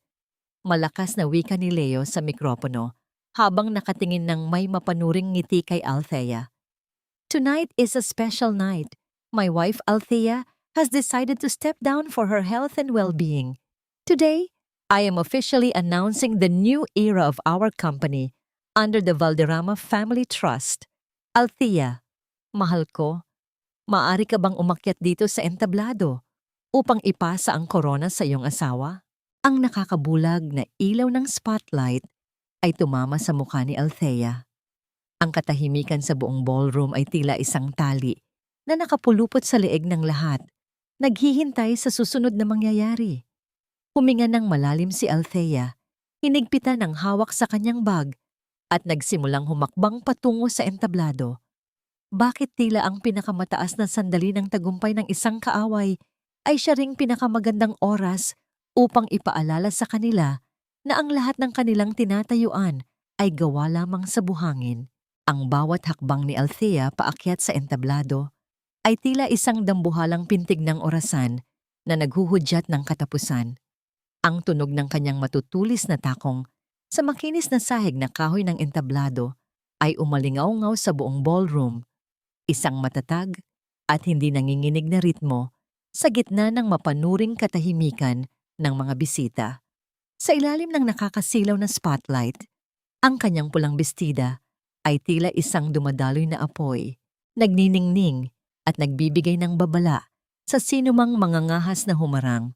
Nakangiti si Leo habang inaabot ang kamay kay Althea. Ang kanyang mga mata ay puno ng mapanlinlang na tagumpay. "Handa ka na ba, Hon?" Bulong nito. Sapat lamang upang marinig niya. "Isang pirma mo lang sa harap ng mga saksi na ito at malaya ka na sa lahat ng bigat ng kumpanya. Magpahinga ka na at hayaan mo akong magdala ng lahat. Kinuha ni Althea ang mikropono mula sa kamay ni Leo. Hindi niya tinanggap ang nakalahad na kamay nito. Sa halip, tumayo siya ng tuwid sa gitna ng entablado. Tinitigan ang bawat mukha ng mga taong naroroon. Ang mga kasosyo sa negosyo na dati ay yumuyuko sa kanya. Ang mga kaibigang tumalikod nang kumalat ang tsismis tungkol sa kanyang katinuan. At ang kanyang biyenan na si Doña Carmen na ngayon ay nakangiti nang may pagmamalaki. Magandang gabi sa inyong lahat. Simula ni Althea, ang kanyang boses ay malinaw at matatag. Walang bakas ng pag-aalinlangan. Narito tayo ngayon upang saksihan ang isang mahalagang pagbabago. Sabi ni Leo, kailangan ko nang magpahinga. Sabi niya, ang pamilya Valderrama ang magsisilbing kalasag ng aking pinaghirapan. At dahil mahalaga sa akin ang katotohanan, may inihanda akong isang munting pagtatanghal, isang pasasalamat sa mga taong nagturo sa akin kung ano ang tunay na kahulugan ng pagmamahal at pagtitiwala. Nagkaroon ng bulungan sa paligid. Bahagyang kumunot ang noo ni Leo, tila nakakaramdam ng isang hindi pamilyar na kaba. Althea, anong ginagawa mo? Wala ito sa programa. Mahinang saway ni Leo. Pilit na pinapanatili ang ngiti para sa mga kamera. Hindi siya pinansin ni Althea. Tumingin siya sa gawid ng audiovisual technician at dahan-dahang tumango. Sa isang saglit, ang malaking LED screen sa likod ng entablado na dapat ay magpapakita ng logo ng Valderrama Family Trust ay biglang kumislap at nagbago. Ang unang lumitaw ay ang malinaw na footage mula sa condo unit ni Clara. Nakita ng lahat si Leo na nakaupo sa sofa habang si Clara ay nakakandong sa kanya. Ang audio ay malakas at malinaw, umaalingaw-ngaw sa bawat sulok ng ballroom. Hindi ko na mahintay na makuha ang huling pirma ng baog na yon, Clara. Ang boses ni Leo sa video ay tila isang sampal sa lahat ng nakikinig. Pagkatapos nito, itatapon ko na siya sa kalsada. Kahit ang nanay ko, si Doña Carmen, akala niya ay para sa kanya ang ginagawa ko. Hindi niya alam, gagamitin ko lang ang pera niya para sa atin. Ang matandang iyon ay mukhang pera, madaling paikutin basta may alahas. Nanigas ang buong ballroom, ang tunog ng mga bumabagsak na kubyertos at ang pigil na paghinga ng mga bisita ay tila isang orkestra ng kahihiyan. Ang mukha ni Doña Carmen ay nagpalit-palit ng kulay mula sa pagkabigla patungo sa isang matinding puot nang marinig ang sariling anak na tinatawag siyang mukhang perang matanda. Patayin niyo yan! I-off niyo ang screen! Sigaw ni Leo, ang kanyang mukha ay namumula sa galit at takot. Sinubukan niyang agawin ang mikropono kay Althea, ngunit mabilis na humakbang palayo ang babae. Bakit, Leo? Hindi ba't gusto mong makita ng lahat kung gaano tayo katatag? Tanong ni Althea. Ang kanyang boses ay puno ng nakakalasong pangungutya. Huwag kang mag-alala. Marami pa tayong panonoorin. Kasama na rito ang mga transaksyon ni Marcos sa Macau gamit ang perang ninakaw niyo sa kumpanya ko. Ang mga bisita ay nagsimulang maglabas ng kanilang mga cellphone, kinukunan ng video ang bawat segundo ng pagguho ng pamilya Valderrama. Ang kahihiyang ito ay hindi na mabubura. Ang bawat tawa at plano ng pagtataksil na lumalabas sa screen ay tila mga latay na humihiwa sa dangal ni Leo sa harap ng pinakamataas na lipunan. Sa gitna ng kaguluhan, kalmadong kinuha ni Althea ang isang baso ng champagne mula sa tray ng isang dumaang waiter. Itinaas niya ang baso sa direksyon ni Leo, na ngayon ay tila isang basang sisiw sa gitna ng entablado. Bago niya ito inumin ng dahan-dahan, pinanood niya ang pagguho ng imperyong itinayo ng kasakiman.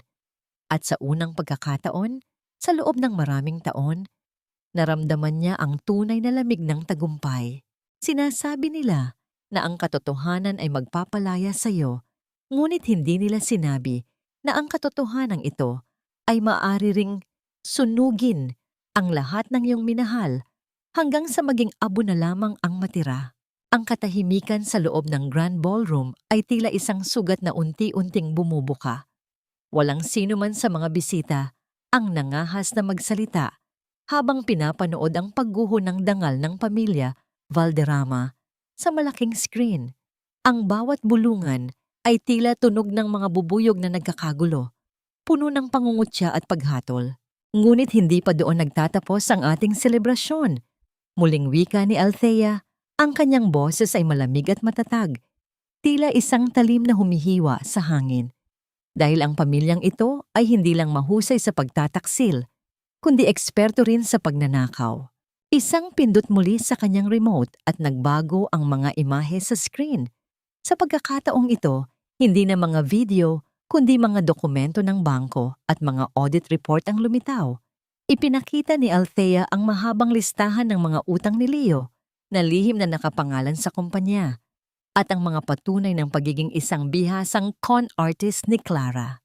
Lumabas ang mga balita mula sa ibang bansa tungkol sa isang babaeng nanggansyo rin ng mga matatandang mayayaman sa Singapore bago ito tumakas patungong Pilipinas. Sa gitna ng kaguluhan, isang matinis na sigaw ang bumasag sa katahimikan. Si Doña Carmen, na kanina ay tila isang reyna, ay tumayo ng mabilis sa kabila ng kanyang panghihina. Ang kanyang mukha ay naging kulay ube sa tindi ng galit at kahihiyan. Hindi niya tiningnan si Althea. Sa halip, ang kanyang mga nanlilisik na mata ay nakatuon kay Clara. Ikaw na babae ka! Ginamit mo ang anak ko! Ginamit mo kami! Sigaw ng matanda habang mabilis na lumalapit kay Clara. Bago pa makaiwas ang mas batang babae, isang malakas na tunog ng sampal ang umalingaw-ngaw sa buong ballroom. Sugod hayop na dinaluhong ni Doña Carmen si Clara. Kinaladkad ang buhok nito at sinubukang saktan sa harap ng mga nakatulalang bisita. Ang marangyang piging ay naging isang madugong teleserye sa tunay na buhay. Mama, itigil niyo yan! Pilit na pumagitna si Leo, ngunit ang kanyang sariling mundo ay unti-unti nang nadudurog. Tumingin siya kay Althea, ang kanyang mga mata ay puno ng desperasyon. Althea, parang awa mo na. Itigil mo na ito. Pag-usapan natin ito ng pribado. Pribado?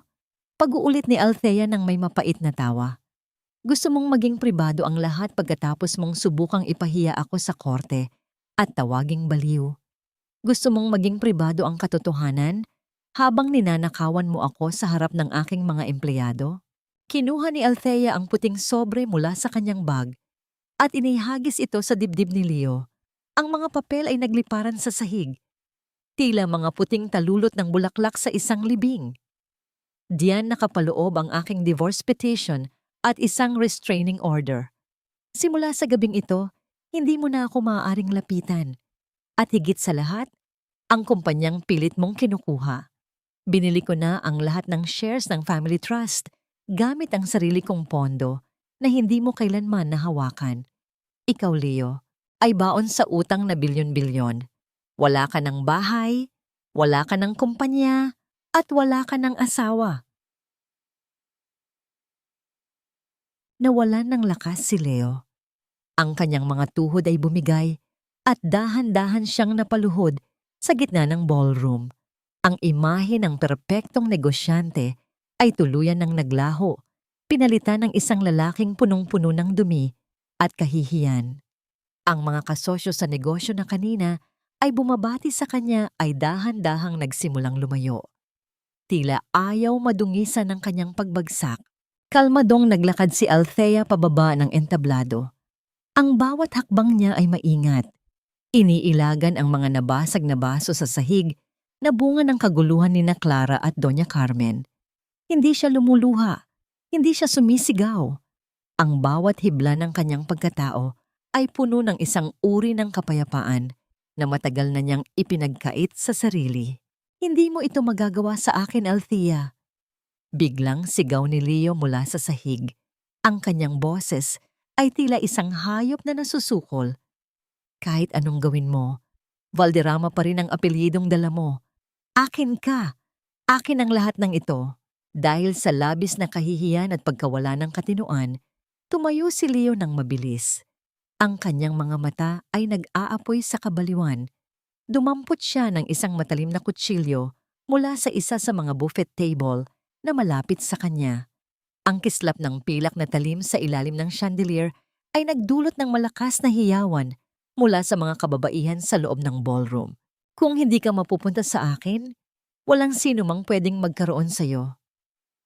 Sigaw ni Leo habang mabilis na tumatakbo patungo sa direksyon ni Althea. Ang kutsilyo ay nakataas at handang itarak sa babaeng nagbigay sa kanya ng lahat, ngunit ngayon ay kinuha ang lahat sa kanya. Sinasabi nila na ang huling hininga ng isang naghihingalong halimaw ang pinakamapanganib. Ngunit nakalimutan nila na ang isang leon na nagising mula sa pagkakaidlip ay hindi kailanman magpapadaig sa isang linta. Hindi man lamang kumurap si Althea nang makita ang kislap ng kutsilyo na mabilis na papalapit sa kanyang dibdib. Sa gitna ng hiyawan ng mga tao at ang nagkakagulong anino sa ilalim ng mga kristal na chandelier, nanatili siyang nakatayo ng tuwid, tila isang rebultong marmol na hindi tinatablan ng takot. Ang kanyang mga mata, na dati ay puno ng pag-ibig para sa lalaking ito, ay wala nang makikitang anuman, kundi ang malamig na pagkamuhi at pagkadiri. Bago pa man makaabot ang talim sa balat ni Althea, ang katahimikan ng ballroom ay binalot ng mabibigat na yabag ng mga lalaking nakauniforme. 3 malalaking security guards ang mabilis na humarang at dumaggan kay Leo. Ang tunog ng pagtama ng katawan ni Leo sa matigas na sahig ay narinig sa buong silid, kasunod ng malakas na pagkakabit ng bakal na posas sa kanyang mga kamay. Binitawan ni Leo ang kutsilyo na tumama sa sahig nang may tuyot at walang buhay na tunog bago ito tumigil sa paanan ni Althea. "Bitawan niyo ako! Althea, papatayin kita! Akin ang lahat ng ito! Akin ang kumpanya! You ruined me! You witch!" Ang sigaw ni Leo ay tila alulong ng isang hayop na nasusukol, ang kanyang mukha ay namumula, at ang kanyang mga ugat sa leeg ay tila puputok na sa tindi ng galit. Ngunit sa bawat pagmumura niya, lalong lumalayo ang mga tao sa kanya, tila nakakakita ng isang halimaw na tuluyan nang nawala sa katinoan. Pumasok ang mga operatiba ng pulisya upang kunin si Leo. Kinaladkad siya palabas ng ballroom sa harap ng mga flash ng kamera ng mga reporter na hindi pinalampas ang bawat segundo ng kanyang pagbagsak. Ang dating makapangyarihang Leo Valderrama ay inilalabas na parang isang kriminal. Ang kanyang tuxedo ay gusot-gusot at ang kanyang dangal ay tuluyan ng nayurakan sa putikan.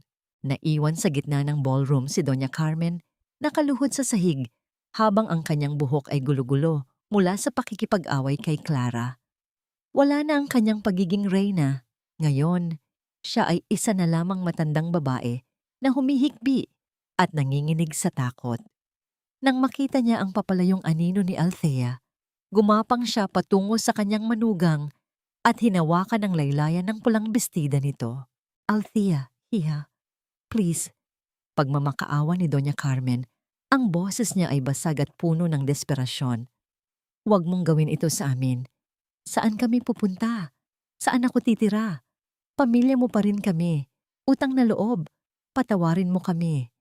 I'll make it up to you. Gagawin ko ang lahat ng gusto mo. Huwag mo lang kaming iwan sa ganitong kalagayan." Tiningnan ni Althea ang kanyang biyenan mula sa itaas. Walang galit sa kanyang mga mata, wala ring paghihiganti. Ang naroroon lamang ay ang isang malalim at nakabibinging kawalan ng pakiramdam. Marahan niyang hinila ang kanyang bestida mula sa maruming kamay ng matanda. "Bayad na ang utang na loob ko, Mama." Malamig na wika ni Althea. "Binigyan ko kayo ng lahat ng pagkakataon, ngunit ang bawat pagkakataon ay ginamit niyo para saktan ako at ang anak ko. Tapos na ang oras ng pagiging martir ko. Mabuhay kayo sa paraang pinili niyo." Tinalikuran ni Althea ang matanda nang hindi man lamang lumilingon pabalik. Ang bawat hakbang niya palayo ay tila isang pagtanggal ng mabigat na pasanin sa kanyang balikat. Pagdating niya sa gitna ng silid, huminto siya saglit upang ayusin ang gusot sa kanyang pulang damit. Pinagpagan niya ito ng marahan, tila nag-aalis ng alikabok na naiwan ng mga taong nagtangkang sumira sa kanya. Ang kanyang muka ay nanatiling payapa, walang luha, at walang pagsisisi. Ngunit ang katahimikan ng kanyang tagumpay ay biglang nabasag ng isang pamilyar at nakakatakot na pakiramdam.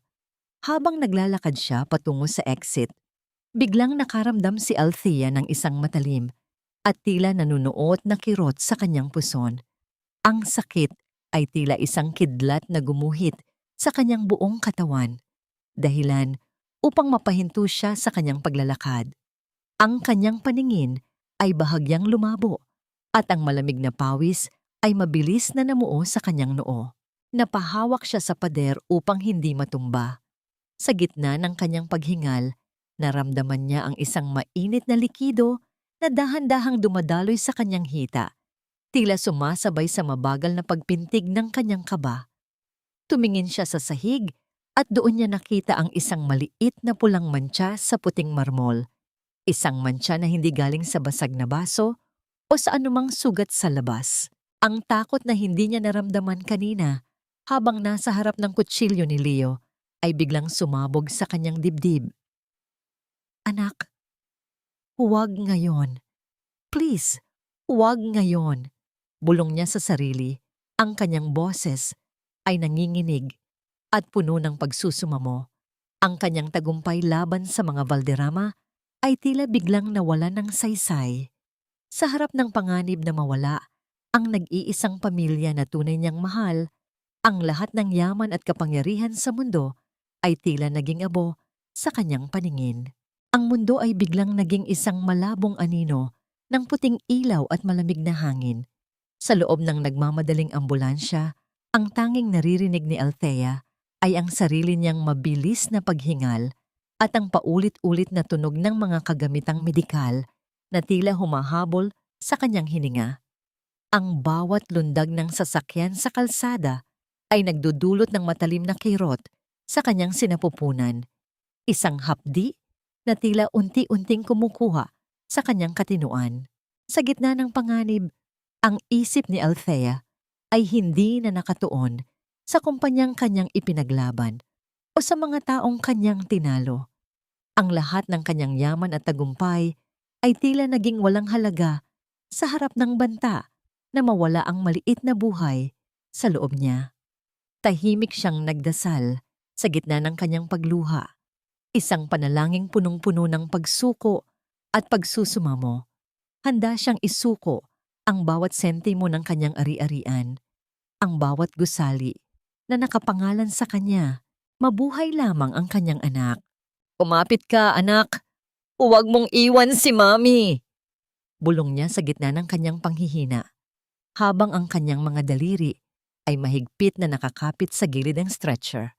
Pagdating sa emergency room, ang lahat ay naging isang mabilis na tagpo ng mga utos ng doktor at ang malamig na pakiramdam ng mga gamot na dumadaloy sa kanyang mga ugat. Sa dahan-dahang pagpikit ng kanyang mga mata dahil sa pagod at stress, ang huling imaheng nakita niya ay ang malungkot na sikat ng buwan sa labas ng bintana ng ospital. Nang magising si Althea, sinalubong siya ng isang nakabibinging katahimikan sa loob ng kanyang private room. Ang amoy ng antiseptic ay hindi na nakakasulasok. Sa halip, ito ay tila isang katiyakan na siya ay ligtas. Marahan niyang iginalaw ang kanyang kamay patungo sa kanyang tiyan. Ang kaba sa kanyang dibdib ay tila isang dambuhalang alon na naghihintay na humupa. Pumasok ang kanyang doktor na may dalang banayad ng ngiti. "Ligtas kayo, Althea, at ligtas din ang iyong sanggol," wika ng doktor habang inaayos ang monitor sa tabi ng kama. "Muntik na kayong makunan dahil sa sobrang taas ng inyong stress levels at blood pressure. Kailangan nyo ng ganap na pahinga at iwasan ang anumang gulo sa mga susunod na buwan." Isang mainit na luha ang dahan-dahang pumatak mula sa mga mata ni Althea. Isang luha ng wagas na pasasalamat. Ang tunog ng tibok ng puso ng kanyang anak na lumabas mula sa fetal monitor ay tila pinakamagandang musika na narinig niya sa buong buhay niya. Ang bawat pintig nito ay isang paalala na sa kabila ng lahat ng dumi at kataksilan na kanyang dinaanan, mayroon pa ring isang bagay na nanatiling busilak at totoo. Makalipas ang ilang oras, binuksan ni Althea ang telebisyon sa kanyang kwarto upang panoorin ang balita. Ang mukha ni Leo ay muling lumitaw sa screen, ngunit sa pagkakataong ito, siya ay nasa likod na ng mga rehas ng kulungan. Ayon sa balita, tinanggihan ng korte ang kanyang hiling para sa bail dahil sa bigat ng ebidensya ng tangkang pagpatay at corporate fraud. Ang lahat ng kanilang ari-arian, kabilang ang mansyong itinuring ni Althea na kulungan, ay kasalukuyan ng kinukuha ng bangko dahil sa mga utang na iniwan ng pamilya Valderrama. Nabanggit din sa balita ang kalagayan ni Doña Carmen. Ang matanda ay kasalukuyang nakatira sa isang maliit na charity ward ng isang pampublikong ospital. Iniiwasan ng lahat ng kanyang dating mga kaibigang alta sosyedad. Si Clara naman ay tuluyan ng naglaho, bit-bit ang kaunting perang natitira sa kanya bago pa man siya maabutan ng mga awtoridad. Tahimik na umiyak si Althea habang nakatingin sa screen. Hindi ito iyak ng pighati, kundi isang iyak ng ganap na paglaya. Ang bawat hibla ng kanyang puso na matagal na nakagapos sa puot at panunumbat ay tila dahan-dahang naglalatag ng landas patungo sa kapayapaan. Malaya na siya sa mga linta na sumipsip sa kanyang kaligayahan. Malaya na siya sa anino ng nakaraan. Habang pinagmamasdan niya ang papalubog na araw mula sa kanyang bintana, nakaramdam siya ng isang kakaibang gaan sa kanyang pagkatao. Ang kanyang tagumpay ay hindi nasusukat sa pagbagsak ng kanyang mga kaaway, kundi sa kanyang kakayahang protektahan ang bukas para sa kanyang sarili at sa kanyang anak. Ngunit ang katahimikan ng kanyang pag-iisa ay nabasag nang marinig niya ang isang mahinang katok sa pinto ng kanyang silid. Isang katok na tila nag-aalinlangan, ngunit pamilyar. Dahan-dahang bumukas ang pinto at isang anino ang sumilay mula sa labas. Isang taong matagal na niyang hindi nakikita, isang taong bahagi ng nakaraang pilit niyang kinalimutan. Ang pagdating ng taong ito ay tila isang huling piraso ng puzzle na bubuo sa kanyang bagong simula. Ang dahan-dahang pagbukas ng pinto ay naghatid ng isang pamilyar na boses na tila nanggaling sa isang malayong nakaraan. Ang lalaking nakatayo sa bukana ng silid ay may mga buhok na kasing puti na ng bulak at mga mata na bakas, ang pagod ng maraming taon.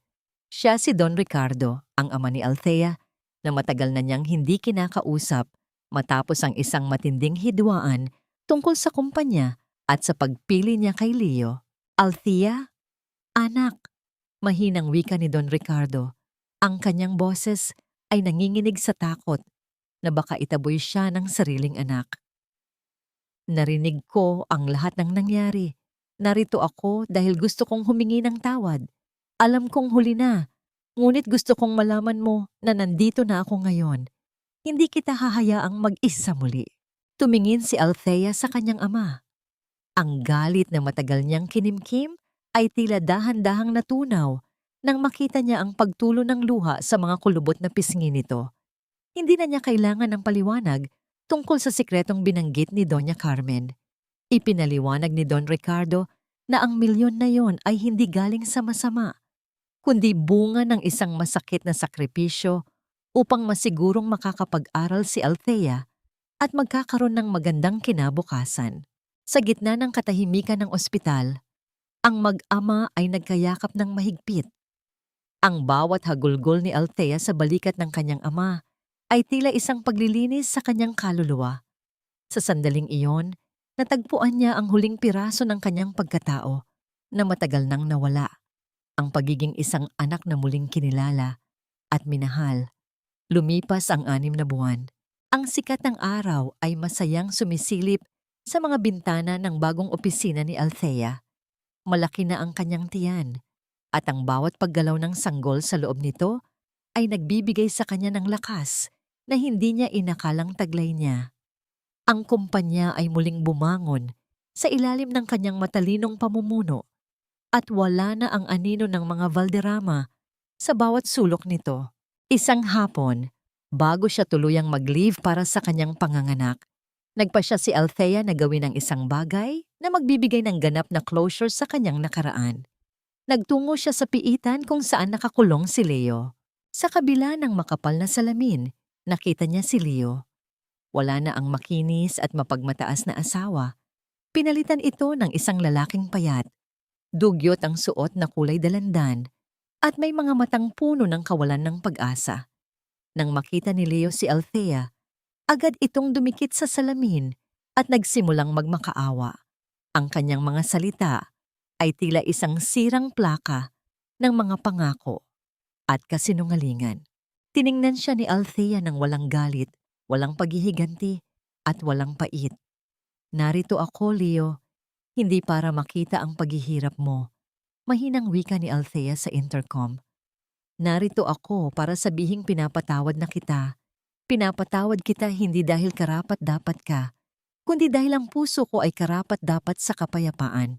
Pinapalaya na kita mula sa aking isipan dahil wala ka ng puwang sa aking hinaharap. Tumayo si Althea at naglakad palayo nang hindi lumilingon pabalik. Ang bawat hakbang niya palabas ng kulungan ay tila isang paglipad patungo sa kalayaan. Wala na ang bigat sa kanyang dibdib, wala na ang tinik sa kanyang puso. Pag-uwi sa kanyang bahay, isang bagong bahay na puno ng liwanag at halaman, nagtungo si Althea sa nursery room na inihanda niya para sa kanyang anak. Kumuha siya ng brush at dahan-dahang pinintahan ang huling bahagi ng dingding ng kulay dilaw na sikat ng araw. Ang bawat haplos ng pintura ay tila isang panata ng pag-ibig. Naramdaman niya ang isang malakas na sipa mula sa kanyang tiyan. Napangiti si Althea at hinaplos ang kanyang sinapupunan habang ang mainit na sikat ng hapon ay yumayakap sa kanyang buong pagkatao. Sa wakas, ang gabi ng kanyang pagdurusa ay natapos na at ang isang bagong umaga ay nagsimula ng sumikat. Lumipas ang 3 taon na tila isang banayad na agos ng ilog, dahan-dahang tinatangay ang mga huling bakas ng pait at pinalitan ito ng sariwang pag-asa. Ang hardin ng bagong tahanan ni Althea ay balot ng bango ng mga namumukadkad na sampagwita at ang mainit na yakap ng sikat ng araw sa dapit hapon. Sa gitna ng luntiang damuhan, isang maliit na batang babae na may malalantik na pilik mata at masayang tawa ang abalang humahabol sa mga paru-paro. Siya si Tala, ang liwanag na nagmula sa pinakamadilim na gabi ng buhay ni Althea. Pinagmamasdan ni Althea ang kanyang anak mula sa beranda habang dahan-dahang humihigop ng tsaa. Ang kanyang mga kamay, na dati ay laging nanginginig sa takot at pagod, ay payapa na ngayong nakapatong sa kanyang kandungan. Ang bawat guhit sa kanyang palad ay tila isang mapa ng kanyang pakikipaglaban. Mga sugat na ngayon ay ganap na ring naghilom. Hindi na siya ang CEO na kailangang magpatunay ng kanyang halaga sa ibang tao. Ngayon, siya ay isang babaeng ganap na nakauunawa na ang tunay na kapangyarihan ay hindi nasusukat sa laki ng kumpanya, kundi sa lalim ng kapayapaang namamayani sa kanyang puso. Paminsan-minsan, nakatatanggap pa rin siya ng balita tungkol sa mga taong dati ay sumipsip sa kanyang kaligayahan. Si Leo ay nananatiling nabubulok sa kulungan. Isang anino ng lalaking dati ay naniwalang siya ang hari ng mundo. Si Doña Carmen naman ay nabubuhay sa isang maliit at tahimik na charity home, malayo sa karangyaan ng alta sosyedad na dati ay kanyang sinasamba. Ang matanda ay madalas daw makitang nakatitig sa kawalan, tila naghihintay ng isang pagbisita o isang tawag na hinding-hindi na darating. Walang galit na nararamdaman si Althea para sa kanila. Ang puot ay pinalitan na ng isang malalim na pag-unawa na ang bawat tao ay gumagawa ng sarili nilang bilangguan. Napangiti si Althea nang tumakbo si Tala patungo sa kanya at yumakap sa kanyang mga binti. Bit-bit ang isang maliit na bulaklak na pinitas mula sa hardin. Kinuha niya ang kanyang anak at binuhat ito ng malapit sa kanyang dibdib. Ninanamnam ang amoy ng sanggol at ang init ng tunay na pagmamahal. Sa sandaling iyon, alam ni Althea ang sagot sa lahat ng kanyang mga katanungan. Pinatawad na niya ang nakaraan, hindi dahil naging madali ang lahat, kundi dahil ayaw na niyang bitbitin ang bigat nito sa kanyang paglalakad patungo sa hinaharap. Natagpuan niya ang tunay na piyangwa, kapayapaan, sa pagtatakda ng mga hangganan at sa pagpili na unahin ang sariling kapakanan at ang kapakanan ng kanyang anak. Ang sugat ng kataksilan ay naging isang pilat ng katapangan, isang paalala na ang isang babae ay maaaring madurog, ngunit maaari rin siyang mabuong muli ng mas matatag, mas matalino, at mas maningning. Habang dahan-dahang lumulubog ang araw at nagiging kulay ginto ang kalangitan, isang huling pagninilay ang nanahan sa isip ni Althea. Ang tunay na tagumpay ay hindi ang pagpaparusa sa mga nagkasala, kundi ang pagbuo ng isang buhay kung saan hindi na sila kailanman magkakaroon ng puwang. Ang kanyang kwento ay hindi lamang tungkol sa paghihiganti. Ito ay isang awit ng muling pagsilang. Sa bawat tibok ng puso ni Tala na sumasabay sa kanyang sarili, alam ni Althea na ang gantimpala ng kanyang katapangan ay ang pagkakaroon ng pagkakataong muling magmahal ng walang takot at mabuhay ng may ganap na kalayaan. Ang umaga ay tuluyan ng sumapit at sa pagkakataong ito, wala nang anino ang makapagpapadilim sa kanyang sikat.